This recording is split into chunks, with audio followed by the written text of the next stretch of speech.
But no, I honestly think if at any point in your life you ever want to try to write like a 15 to 20-minute stand-up routine, you already have the energy that it would take to. If you ever have it in you, I think you should give it a shot because it's you make everybody smile and laugh. Just and you're a great storyteller.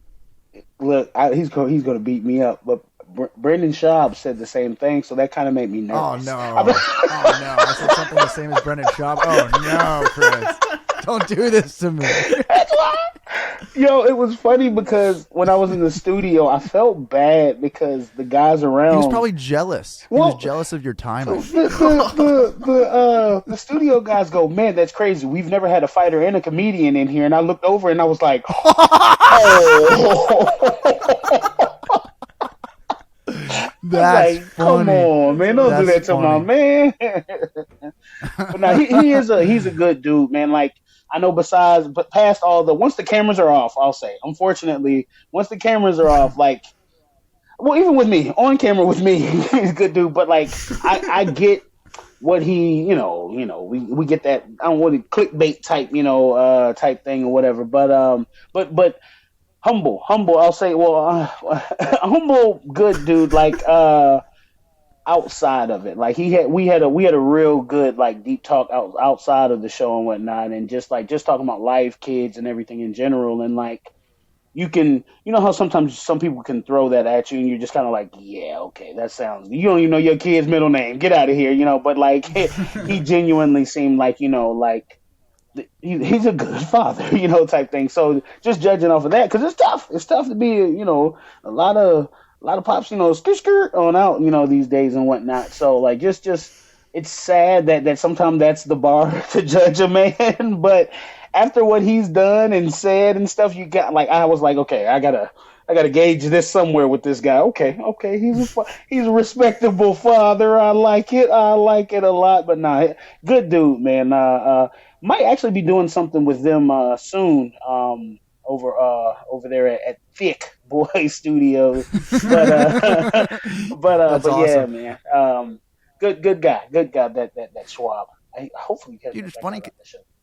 When I got into like listening to comedy podcasts, like The Fighter and the Kid, their podcast was one of the first ones that I got into, which is so funny because I feel like over the years, like the last like 3 years, he's just become like this easy target for so many people just to like crap on his humor. And it's so like, it sucks, man, because like at the end of the day, like the guy was an amazing elite, like heavyweight fighter and had a good career. Yeah, he's an insane athlete who's now just been like working his ass off to be like successful with something else, and he's got like 20 different shows going on all the time, and he's putting himself out there constantly. And like he's the kind of person, like, just because he's like this alpha type of person, that like he's gonna attract crowds of people who just want to like think that they're funnier than him and like take digs at being like a troll to him. Like it's got to be a tough thing to navigate, like all that emotionally, because like at the end of the day we're all human. So like having people sitting behind their keyboards attack you, and like I don't know, because I've heard it's gotten pretty bad for him on Reddit. I don't know if it's gotten as bad as it's gotten for me, for him, but it's gotten pretty bad for both of us on Reddit. He has a whole subreddit for just hate. I mean, it's pretty bad. I was the number dedicated. one seen thing on Reddit roast me for 2 months straight.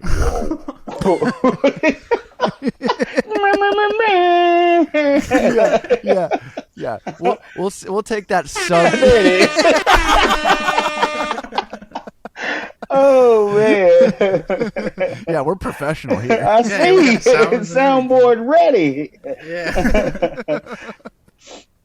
Yeah, it's great. He has a win over Mirko Krokop. That's what I'm saying. Like, he's got big wins. He beat one of my friends in the house, Marcus Jones. Like it was just like, and I competing against Marcus Jones, I was like, oh yeah, he's about to slip. Hey, Marcus, get up. Hey, man. Hey. So to think he finished, he was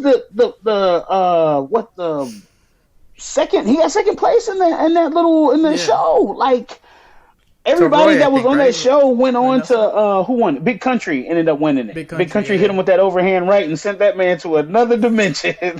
Ooh-wee.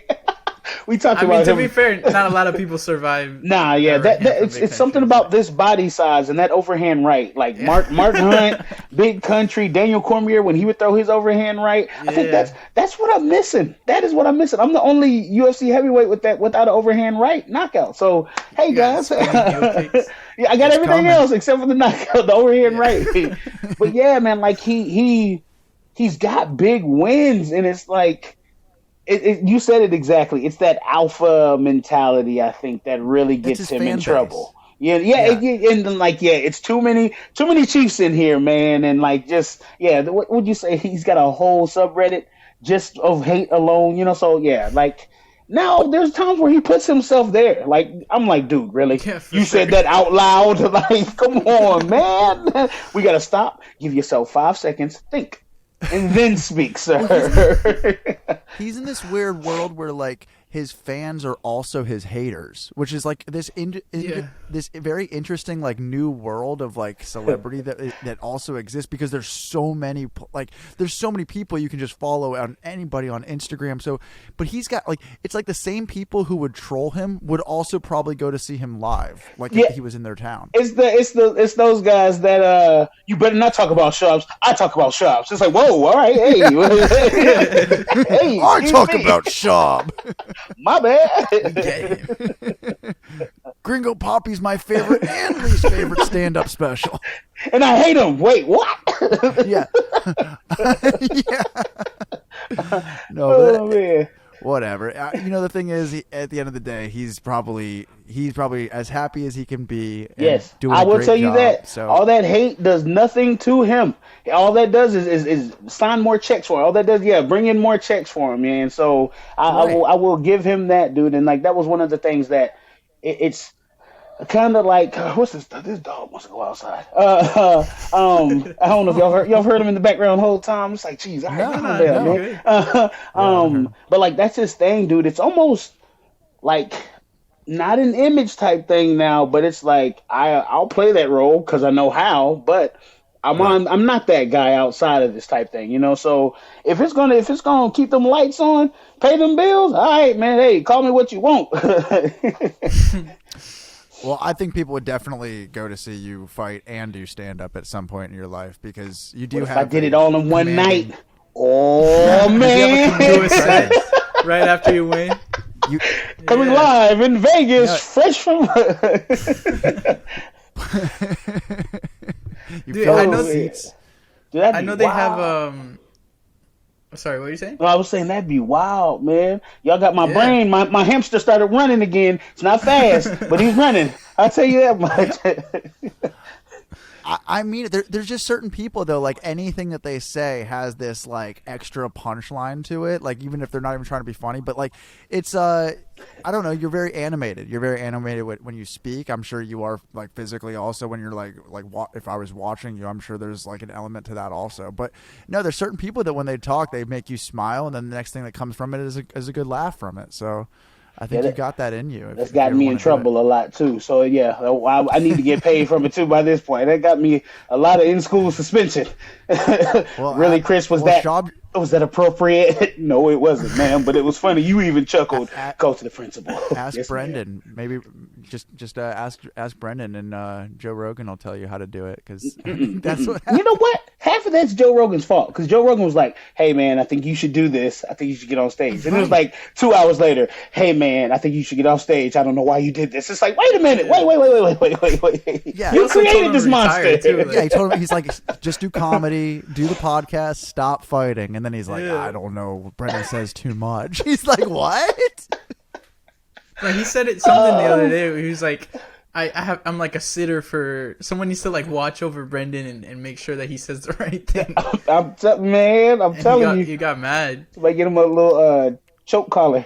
Zap. Hey, wow, what were you about to say? Zap. Oh man, keep that one to yourself, sir. Yeah. Dude, I know they have I don't know if they do it anymore, but the UFC does like a comedy show and a couple. I know Andre Philly did one. Like you can do sets if they still do it. Yeah, I forgot what it was called. Oh, now they're you missing speaking out. my They need language. Chris I Barnett there. was about to say. Yeah. They gotta get you on there. Let me see. Would you write something or would you just get up there and wing it? Okay. After watching Dave Chappelle and what he went through, I think I could wing it for about a year or two, and then I'd have to start like dialing into some things. But I think I've got enough, as they say, trauma is laughter. I've got enough trauma that I could share on stage and make funny. Real quick. That's what I'm thinking. One of my friends actually, his set starts off with, "I'm a prisoner, I'm autistic, and my brother's a pedophile," and then you're like, "Whoa!" And the way, again, laughing at his pain, like the stuff he's saying, you almost feel bad. You're like, dude, do you need a hug? Or oh no, he's good. He's good. He's oh wow. But like he honestly, it's crazy that all this is being said, because he actually was like, dude, as soon as you get up there, he goes, if you thought fighting was whatever, this is even more of a rush. He goes, and you don't have to worry about anybody punching you. I said, yeah, right. Will Smith just walked up on stage and smacked the shit out of Chris Rock. Dude, Chris, that right there, that was a beautiful joke with such a good setup. Like, that timing was perfect. Like, you could have literally said that you could have said that on stage and been like, yeah, I've got a friend who had a brother who was a pedophile, and he said, Chris, like fighting, if you think fighting is a rush, you're never going to get punched on stage. And then I said, yeah, right. Like, that whole thing was a joke for stand-up. That's crazy. Like, that's just me. Like, that's the thing. Like, I think if I wrote, I might mess myself up type thing. You know what I mean? Yeah, for like, sure. Yeah. So you can do an improv set. That's man, that used to be my thing. Drama. Oh man, 10th grade drama class. I mean, you couldn't tell me nothing. Improv, sign me up. Yeah. It's. I just looked it up. It's called UFC Comedy Jam. I don't know if they still do them. That's one they did was last year. But they had Chael Sonnen did a set. Oh wow. Dean Thomas did a set. Dude, Chael, yes. I love Chael. Probably was killer. I love Chael's humor. Oh man, yeah. All right. Well, I think you're needed for this year.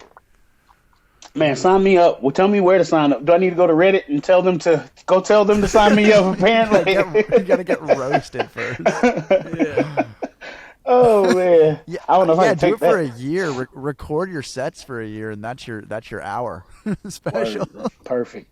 That'd be perfect. I'm here in Atlanta too, and they've got all those little comedy sellers and come do 15 minutes every I get the little Facebook invites, and I'm like, no. Okay, so they're already like on you to do it? Not like just to go watch, that's it. That's it. Not to be in it, just the invite to go see, right. not to be in it. But yeah, they're even here, because I'm technically in Athens.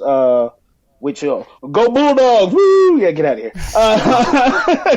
But they have like two or three shows every 2 shows. I'll say 2 shows a week. Something called the Spotted Frog or something weird like that, and then some. Yeah, see, exactly. That's the face I make when I hit, like when it pops up. I'm like, nah, it's gonna be 4 people, and it's gonna be my mom, my brother, and somebody else I know. I already know how this is. Everybody. But yeah, like I might check out one of those Atlanta ones and get the vibe in there first, and then might pop up, do some hidden work. Next thing you know, TMZ, boom, boom, boom, UFC fighter on stage gets booed. No, gets slapped in the face. He allowed the slap to happen. I didn't know I could hit him back. I didn't know. They come up and like spinning hook kick you to the head. Oh, that'd be it. I fall on the ground. Trust me. Whole club. Change the club's name. That club's gonna be called Club Barnett by the end of the night.